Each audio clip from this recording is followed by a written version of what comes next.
किसी वक्त पड़ने पर बता दूंगा, समय आएगा जंगी।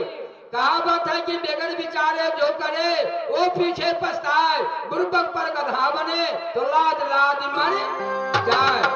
ठीक है, अब आपको अधिकार हो गया कि राज मोहब्बा से भाभी फूला के आ तो चंडाल के हवाले करे, और नहीं तो नौकरों को द्वारा इसको जंगल में छोड़ दे।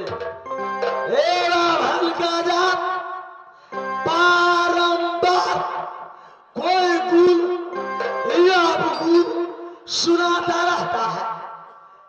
याद है बजरंग धाम दर्शन करने को लिए यात्रीगण आते हैं। भीड़ में लाइन देखा है, जहां गंगा सागर पोखरी है, वहां से लाइन जो शुरू होता है तो भोला शंकर का गेट तक प्रशासन को आना जाना बंद हो जाता है। सबको हृदय में है कि शंकर भगवान को दर्शन करूंगा, शंकर भगवान पर जल चढ़ाऊंगा। लेकिन रेल लाइन में जकीरया वो धरती पर गिरता,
लाइन में गिर गया,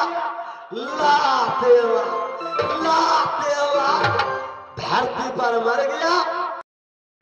दूसरा दिन पुलिस प्रशासन जाकर लाश को उठाया और गंगा में फेंक दिया। पत्रिका में लिख दिया कि नेपाल का है, बिहार का है, यूपी का है, पंजाब का है। समझ गया? बाल बच्चा पुतला बनाकर जला देता, झूठ मूठ को उतरी गया।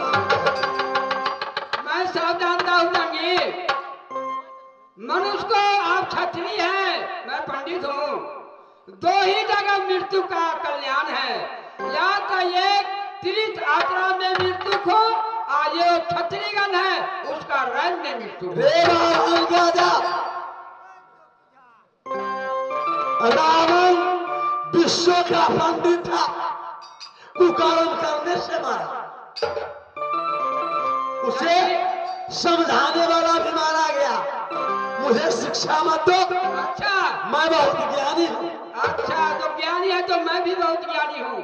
किस रंग से, किस ढंग से, किस भेद से, किस रूप से?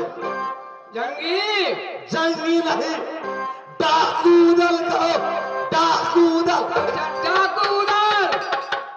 मनुष्य को कर्म से पीछा नहीं हटना चाहिए। बोल कर्म, जैसे भगवान ने बताया है अर्जुन से कि अर्जुन कर्म करे से मत मुख मोड़, कर्म के फल दे मुझ पर छोड़।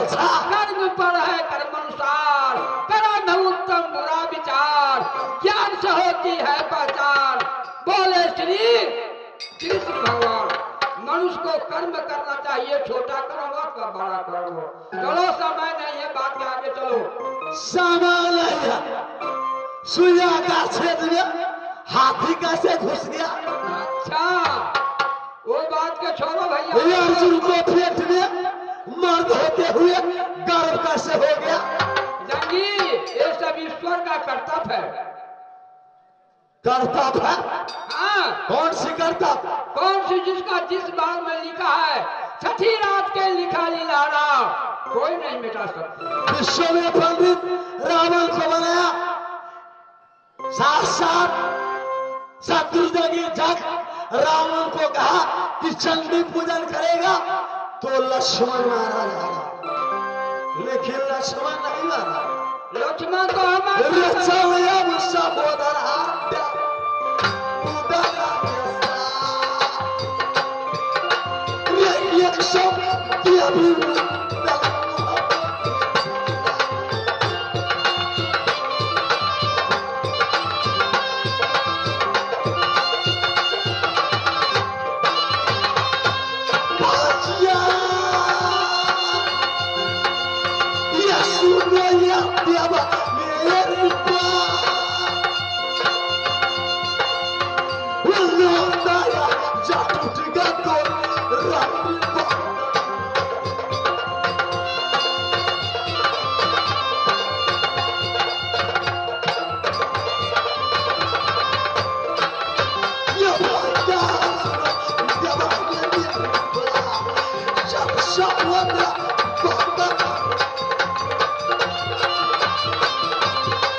भट्टी का भट्टी दारू पी गया, लेकिन नाचा नहीं आया।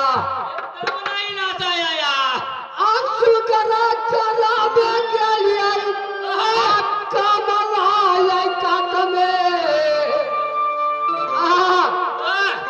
सुधरा चरा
इसलिए मुझे बहुत गुस्सा आ रहा है। ये मारूंगा कूदता हूँ ये कौलाइन को। वही कहा मध्यस से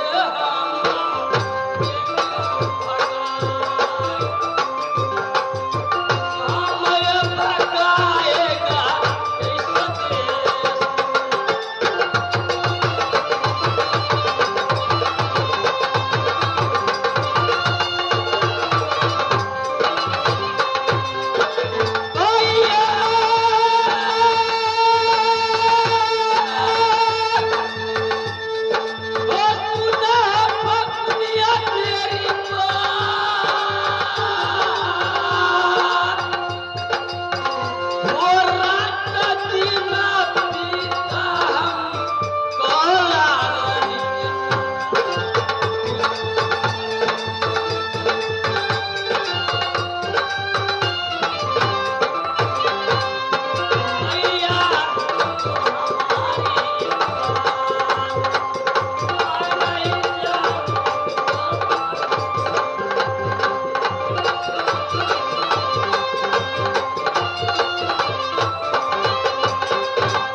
कोई अच्छा कहानी उसी जगह पीऊंगा खाऊंगा। भगुनिया रियाज जाओ इसको बाहर में ये सुक्कर मारो। हाँ हाँ ठीक है भैया, सबसे सुक्कर मार करके उसका ये अच्छा से बनाओ, क्योंकि मैं भैया जी आप तो मछली नहीं खाता है न मांस खाता है, किसी कोई जनावर नहीं खाता है, सुगर को बहुत मन चलता है। अरे सारे जाओ या भी लाओ, सुक्कर मारो, भट्टी के दारू मंगाओ, कहां से मैं पीऊंगा और खा। ठीक है भैया, क्योंकि आज बैठो और लाओ सुगर का मांस लाओ, इसी जगह भैया दो मैं। आज महाराज ने बोला कृपना जाकर फगुनिया सगुनिया को लेकर के आओ, मैं उनकी दरबार में आया हूं, मैं जा रहा हूं। ऐ फगुनिया, ऐ सगुनिया, भैया जी कोई बुला रहा है भैया जी। देखो जाकर के कि कौन सी ऐ फगुनिया। अरे कौन है रे साला? कौन है रे साला? साला को दारू पी लिया है, थोड़ा सा नशा लग गया तो गाली देने लग गया। हमारे महाराज 100 बोतल पीता है फिर भी नशा नहीं आता। अरे कौन साला महाराज? देखो आज तुम्हारा आमदनी है, हमारे महाराज नगर मोहम्मद में उदम सिंह तुम्हें याद किया है, तुम मेरे साथ चलो। क्या कहा? हमारे महाराज उदम सिंह नगर मोहम्मद में बनाए हैं कि फगुनिया सगुनिया को बुला कर लाओ, आज तुम्हारे आमदनी है, तुम मेरे साथ चलो। ये मेरे सामने में कौन साले रूदल है? रूदल भाई फगुनी सगुनिया, भैया जी। ये सगुना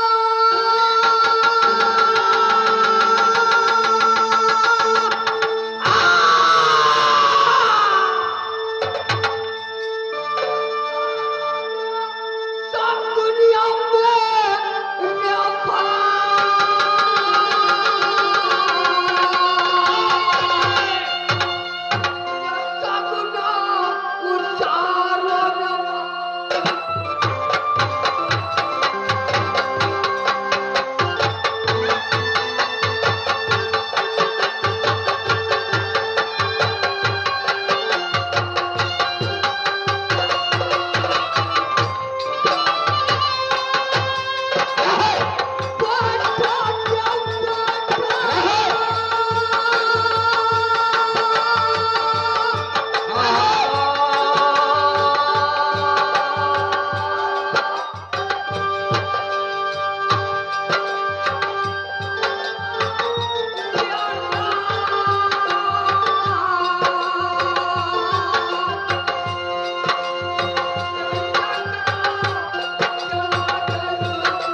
चलो जल्द से चलो।